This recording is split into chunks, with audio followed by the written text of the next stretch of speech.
Hello homies, this is part 2 of our Sreemangal blog. So ব্রেকফাস্টের পর আমরা একটা চাঁদের গাড়ি ভাড়া করি, কারণ আমরা 8 জনের একটা গ্রুপ ছিলাম। আর চাঁদের গাড়ি ছাড়া শ্রীমঙ্গল ঘোরা it's out of any thoughts. তো আমরা সারা দিনের জন্য বুক করি মাত্র 2600 টাকা দিয়ে। অ্যান্ড মামা বলছে 7 থেকে 8টা স্পট ঘোরাবে।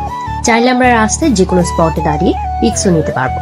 বাট আমাদের টোটাল 3 to 4 আওয়ার্স লেগেছে সবগুলা স্পট কমপ্লিট করতে। আমরা আবার কিছু স্পট বাদও দিয়েছি, যেমন বৌদ্ধভূমি, লাউয়াছড়া। তোমরা চাইলে বৌদ্ধভূমি ঘুরতে পারো, but I won't recommend Lawachara and Madhab, কারণ এগুলা টাইম কেনে প্লাস লস প্রজেক্ট। পুরো শ্রীমঙ্গল জুড়ে চা বাগান থাকলেও এই নূরজাহান টি এস্টেট আর মিরটিঙ্গা টি এস্টেট এগুলো এত ড্রিমি প্লেস, এগুলা ঘোরা তো মাস ছিল। তো সকাল থেকে দুপুর পর্যন্ত আমরা অনেক ঘুরেছি, মাঝখানে আবার রাবার বাগানও নেমেছে। আর এখানে বানর ছিল, তাও পুরো ফ্যামিলি নিয়ে। আগে যেমন জিওগ্রাফি চ্যানেলে দেখতাম, সামনে দেখতে আরো ভালো লাগছিল। আর এগুলো এত কিউট লাগছিল। আর তারপর রাস্তায় এই ছনের ঘরটা দেখে আমরা নেমে একটু ভিডিওস নেই। এখানে মাধবপুর ঢুকতে আমাদেরকে 70 টাকা পে করতে হয়। আর এখানে এসে আমরা অনেক টায়ার্ড ছিলাম, সো পাহাড়ি আনারসটা ট্রাই করি, এটা অনেক মজা লেগেছিল। আর সাথে চা পাতার ভর্তা, যেটা কিনা আনএক্সপেক্টেডলি মজা লেগেছে।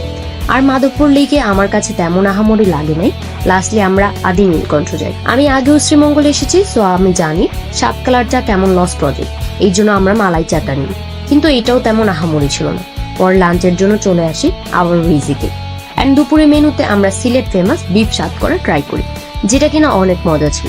সাথে ছিল 5 আইটেমের ভর্তা আর ডাল ভাত। যেহেতু সারাদিন আমরা একটু রেস্ট নেইনি, লাঞ্চ করার পর একদম শরীরটা ছেড়ে দেয়।